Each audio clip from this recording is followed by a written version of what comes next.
Welcome to the Insight Thru Experience Podcast. A podcast created to provide information about what life is like inside the most specialized special tactics organization in the U.S. Air Force. In these episodes, we'll be bringing you the experiences from many of our experts, ranging from our human performance optimization staff, our combat mission supporters, as well as our special warfare operators. Our main objective with these podcasts are to provide the listener with a unique look inside our culture of excellence in hopes that you will make the 724 a future career goal. Now, sit back, relax, take some notes, prepare to hear from some of the Air Force's finest. Thank you for joining us on the Insight Thru Experience Podcast. All right, welcome back to the Insight Thru Experience Podcast, everybody. Happy 2022 to all of you. Hope the new year found all of you happy, healthy, and with some people that you love. I thought it'd be a good time to come on here very soon after the new year and reveal a lot of things that we have going on this year when it comes to the assessment and selection of members into the 724 STG. And it's just me this week, so the intent behind this is just to get some information out there, try to level the bubbles for everybody who's interested or who is thinking about making this an assignment. Most of this episode is going to be focused on the operator side of ANS. So things we're going to talk about, some ANS news. We're going to talk about the operator selections, how we're running those now, and how that's going to look going forward. This year is going to be our first year that we're running 4 selections, and we'll cover that. And then last but not least, we're going to cover some preparation tips for operator selection. Probably cover some things that we're seeing as operators come through.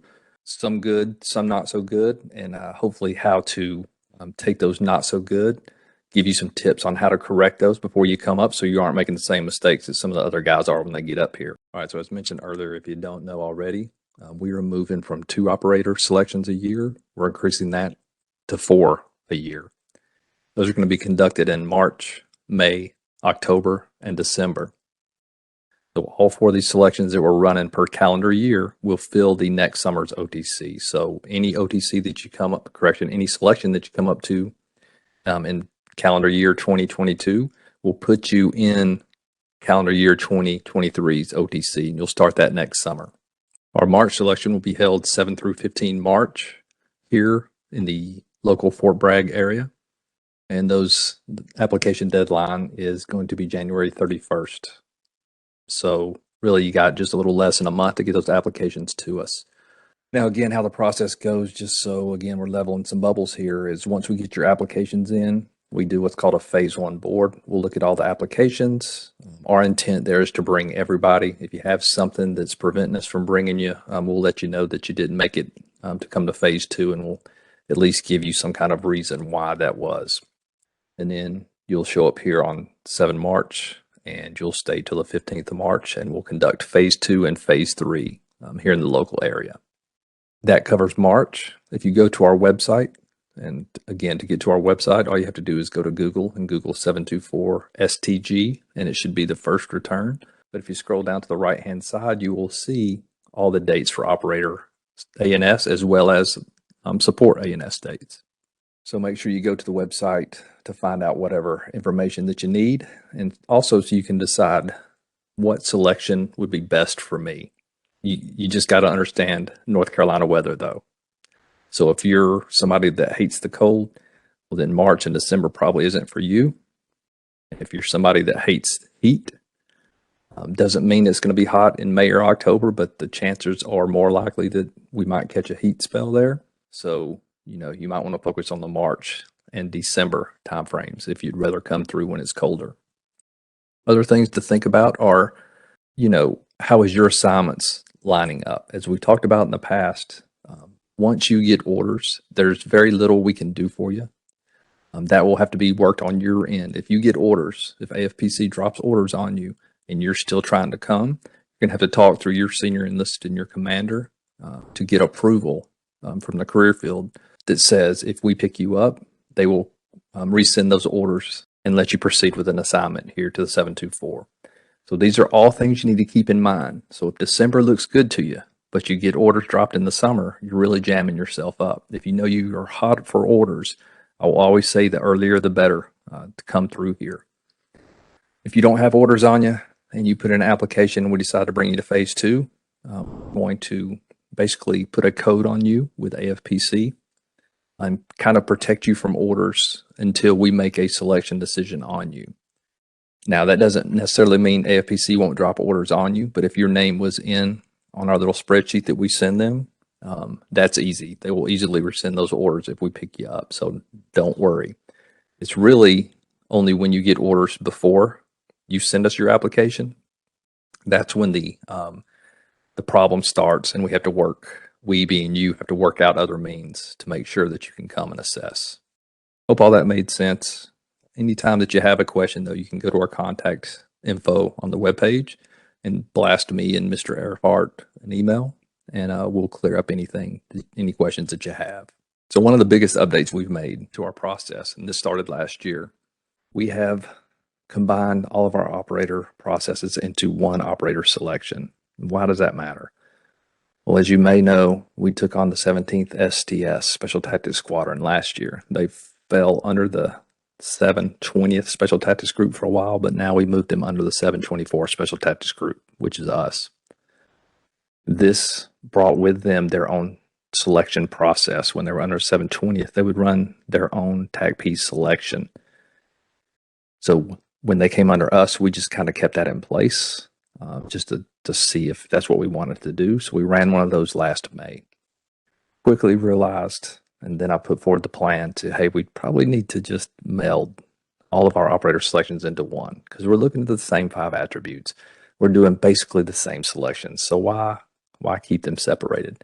So raise that up to the commander. He approved. So now the good news is there's one ANS process for all 1 Zulu and 19 Zulu career fields. Now those are specifically Special Reconnaissance, TACP, PJ, Combat Control, and then you have your CRO, your STO, and your TACP officer.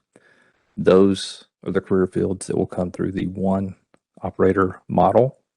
And then at the end of that operator selection, at the end of each one of them, our commander will make the decision of where you best fit into our formation. So when you come up here to selection, we're going to give you an in brief to the organization and cover all the units that you may be assigned to at the end of operator selection. So the point of that is we're just trying to peel back the onion a little bit for you, let you see what's really going on up here as much as we can, so you can make a more informed choice when other opportunities are offered to you at the end of operator selection. Again, we try to match up your desires with your assignment. It doesn't always happen. So far, I've not seen anybody turn down an assignment that they were given. And I think that's because once you come up and realize everything that's going on, you realize that you didn't have a lot of information before you came up here about what would be best for you. So yeah, don't come up here hell-bent on going to one place. Come up here open to opportunities, because anywhere inside this organization, you win. So that's all the major changes as we look to the future of 2022 this year. And again, by running 4 operator ANSs, our intent there is to give each of you more options of when you can come, because we know that your schedules don't slow down and you're all busy.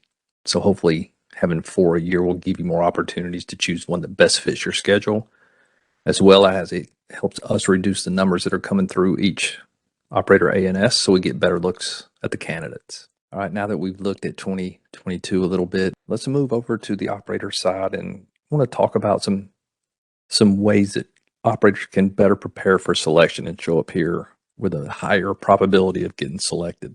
What I see, and I would argue Mr. Earhart and others would say the same thing, is guys come up, and when we ask you to do the really hard physical stuff, it doesn't seem like guys have pushed themselves into that realm in a long time, maybe since the pipeline. Guys have a hard time managing their caloric intake and being able to optimize it so they can continue to perform optimally at 100% throughout the events that we do. Also, guys have a hard time managing their electrolytes appropriately, and you can tie that in with food. I kind of separate them for this discussion just because, you know, you got your MRE, and we're also going to issue you some drip drop, some electrolytes. Understanding how to use those effectively for your body is critical before you get here. We're going to, obviously, when we're issuing MREs out, we're not issuing max all you can eat. It's kind of what you would have if you went in on a mission of this duration. So you're only going to have so many MREs. And you don't always know what's coming next. But let's be honest, we haven't hidden anything. So really, you kind of do know what's coming next. You're going to do a long walk. You're going to do some things in between the long walk, and then you're going to go to exfil. And just so you're tracking, when I invented this, it's, again, you're doing an infill, you're doing actions on the objective, and then you're doing an exfil. That's what this is set up around. So you're only getting a few MREs to do all that with. And understanding what you should eat, when you should eat, how to recognize when you are starting to go down mentally and that mental fog starts creeping in. Understanding, hey, is that a food problem? Is that an electrolyte problem? How do I solve this problem now so I don't become combat ineffective? And I guess if I could just sum it up, what we see as a trend up here is a lot of guys will get to a point, yep, they're putting out hard, they're trying to help the team out, but they don't take care of themselves. And then they go down. And folks, when you go down, you are no good to us. You're no good to anybody. So what we need to see when you come up here is a mature operator who can take care of themselves while they're still performing at optimal individual level and at a team level when appropriate. So how do you do this? How do you practice this? You need to put yourself in some long duration hard event at your unit.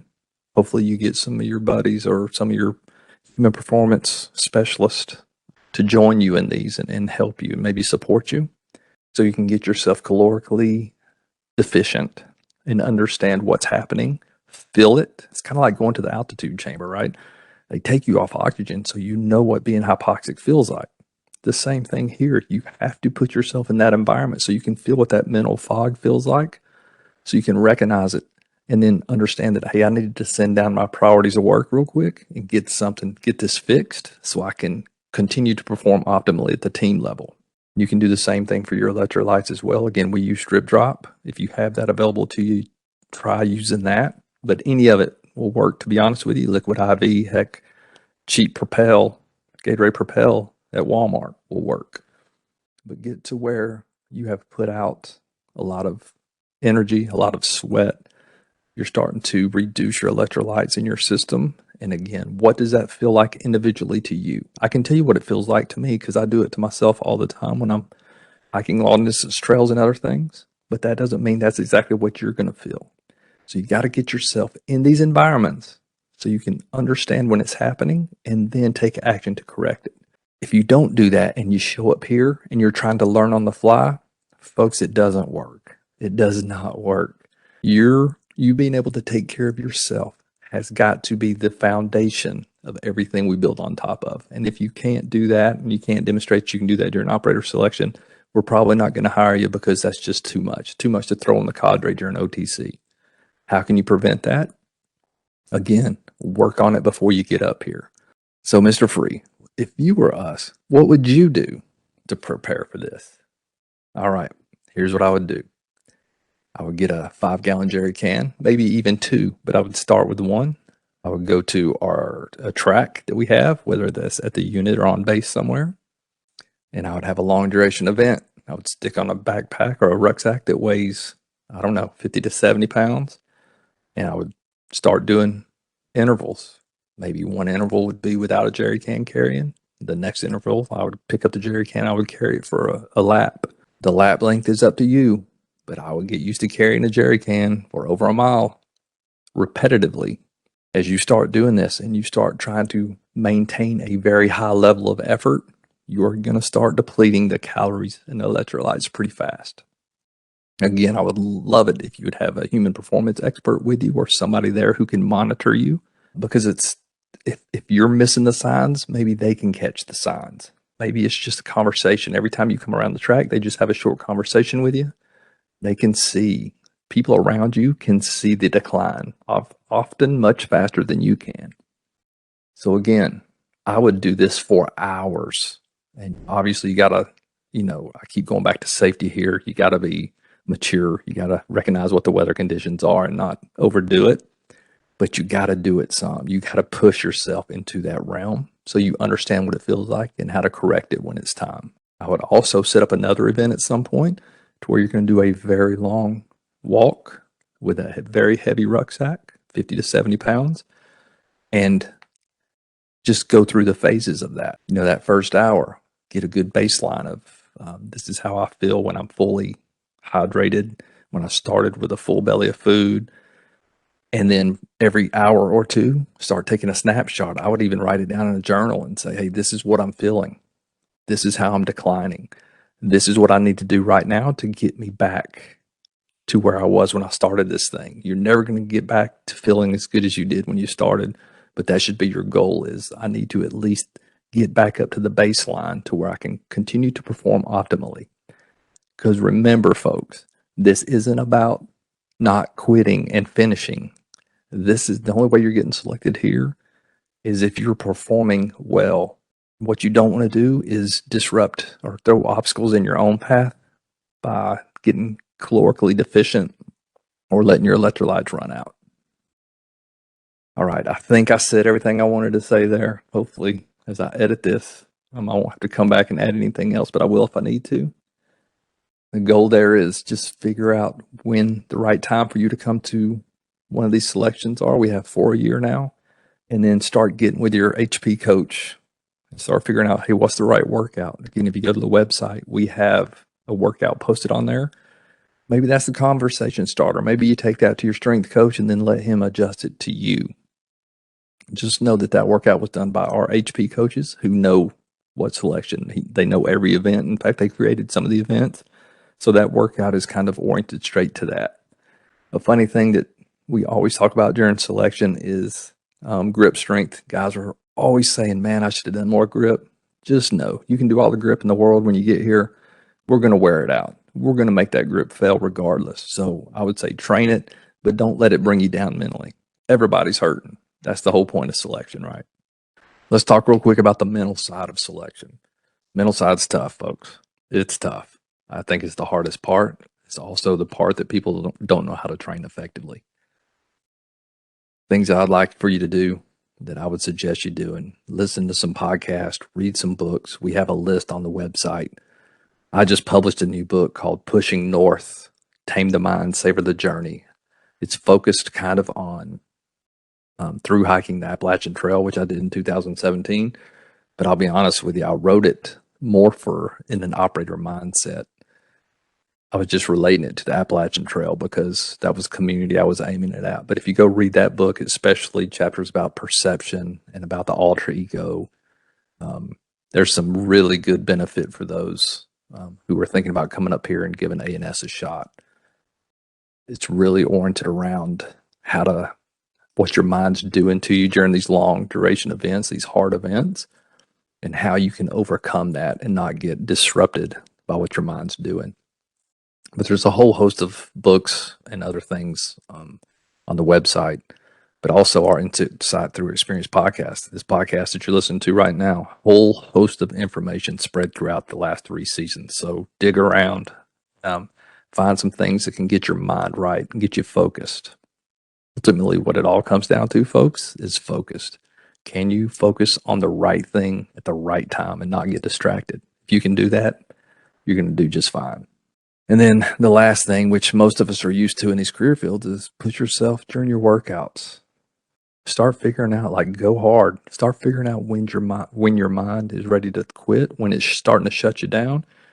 Learn to recognize it, and then learn how to go one more step, one more 10-second rep, one more lap around the track. Whatever it is that you're doing, figure out how to recognize when your mind's shutting you down and how to keep going past it. Obviously, safely. It's always good to have a partner there or an HP professional there because they can see things that you can't see, and that's important. So anytime that you're planning, prepping, doing any of these things, especially for something as rigorous as operator A&S, man, have somebody around you who can see the degradation in you and can just give you a snapshot of this is what I'm seeing from a fresh perspective. And then again, I said it earlier, but just learn how your mind works. Learn what it's trying to do at those dark moments when maybe you're a little calorie deficient, like we've been talking about. Maybe your electrolytes are going down. How can you still keep pushing forward without your mind interrupting your performance too much. All these things can be, you have to do the work yourself. You have to go read the books. You got to listen to the podcast. You got to talk to your specialist around you and get a bunch of examples, and then go out and try some of this yourself. That's how you prep mentally, folks. All right, y'all. That's it for this week. Next week, we will be back. We will talk about 2 of our attributes, some of the positives we've seen, some of the good things you should try to replicate, and then some of the areas of improvement we've seen and how to get better. Welcome back to the first work week of the year. Go get at it, make a difference, be the best version of you today. We'll see you next week.